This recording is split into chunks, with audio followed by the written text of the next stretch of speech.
Mr. President, this will be a sober and somber assessment of the situation on the ground.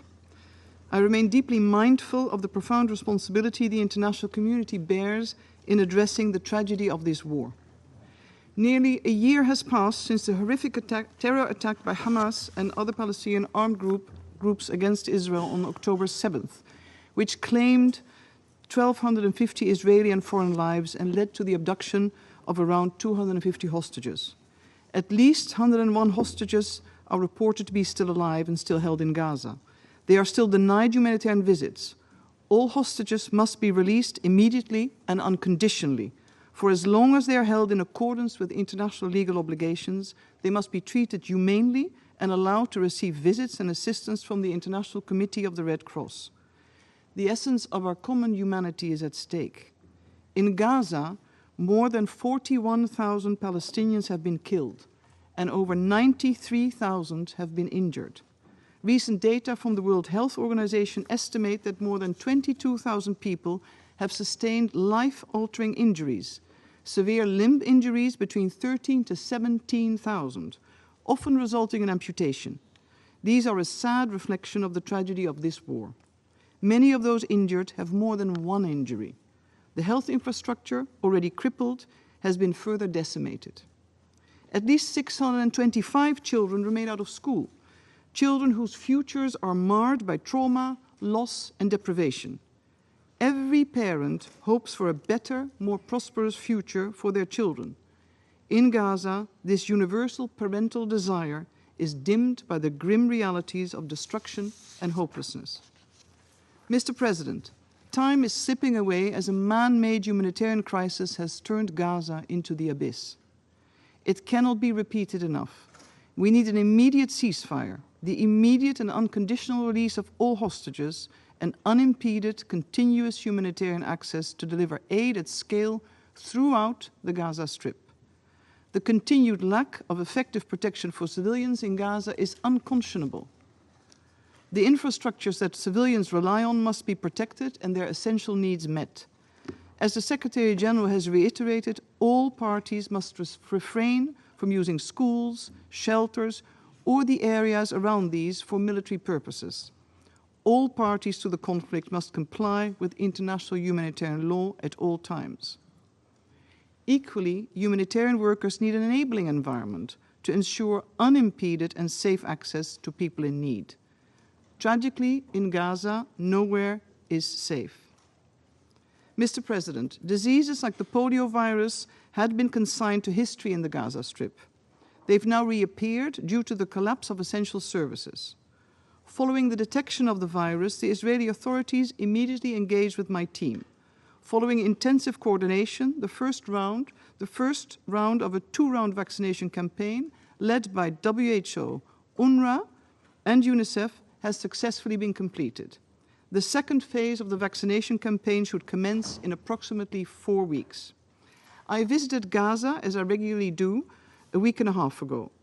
Agreed pauses in fighting allowed parents and children to safely visit health centers and clinics, providing them with a very brief glimpse of relief and respite.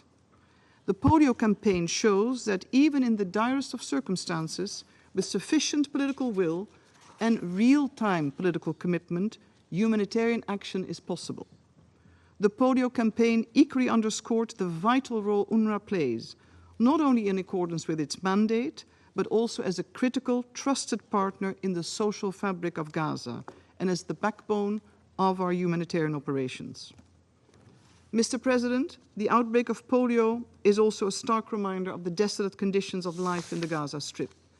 Given the ongoing hostilities, the lack of a proper enabling environment, effective deconfliction, and timely implementation of commitments made, the UN and partners remain constrained in their ability to address this catastrophic situation. Mr. President, taking one step back, 11 months ago, Gaza was largely cut off from most of its supply lines, with all but one access point closed. When Security Council Resolution 2720 was adopted in December last year, it was not foreseen that the war would rage on for this long without a ceasefire. In this context, and despite the complexity of the situation, my mission has negotiated and strengthened supply lines and systems, as well as additional routes, with the intent to facilitate, accelerate, and expedite in a sustained and transparent manner the flow of supplies into Gaza. These routes cover supplies from or via Egypt, Jordan, Cyprus, the West Bank, and Israel. This required streamlining of intricate logistics and relevant regulations. The Executive Director of UNOPS, Under Secretary General Jorge Moreira da Silva, will update you on the operationalization of the mechanism. Mr. President, systems in place today are not a substitute for the political will required to reach civilians and respond to their needs. Systems do not save lives, nor provide dignity for those who have lost all. Effective humanitarian operations require the right quality, quantity, and a broad range of goods to meet the daily needs of civilians in Gaza. That goal is not being met. Ongoing hostilities across the Strip, the breakdown of law and order, and looting of supplies are additional significant impediments to the UN's ability to distribute assistance to the Palestinian population in Gaza. Furthermore, the operating conditions for humanitarian workers include denials, delays, a lack of safety and security, and poor logistical infrastructure. This continues to hamper relief operations despite recent approvals provided for trucks, satellite phones, and other equipment.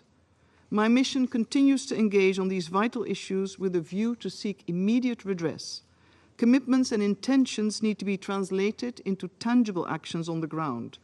Any delay in implementation comes at direct cost of human lives. This Council is fully aware of the asks of the humanitarian community. I will highlight a few critical areas. 1. My mission continues to focus on securing access to Gaza for a diverse range of goods from the humanitarian as well as commercial sector. Modest progress in select areas such as waste and sewage management has been made. However, this does not address the totality of needs. For example, the need for cash, pre-positioned adequate volume in fuel, and hygiene items are urgently needed. The scope of humanitarian items allowed entry remains too restricted for effective humanitarian operations. Furthermore, the United Nations itself also urgently needs the entry of further vital security communications and tracking equipment in order to work in Gaza. With regard to coordination and deconfliction, a joint coordination board is operational. Recent security incidents, including shootings at humanitarian convoys, are unacceptable and demonstrate that agreed protocols and procedures still need comprehensive on-time implementation. The recent medical evacuation of 251 patients and family members, in this case to the United Arab Emirates, the largest so far, is a good development. However, much more is needed. Over 14,000 patients require specialized treatment outside of the Gaza Strip.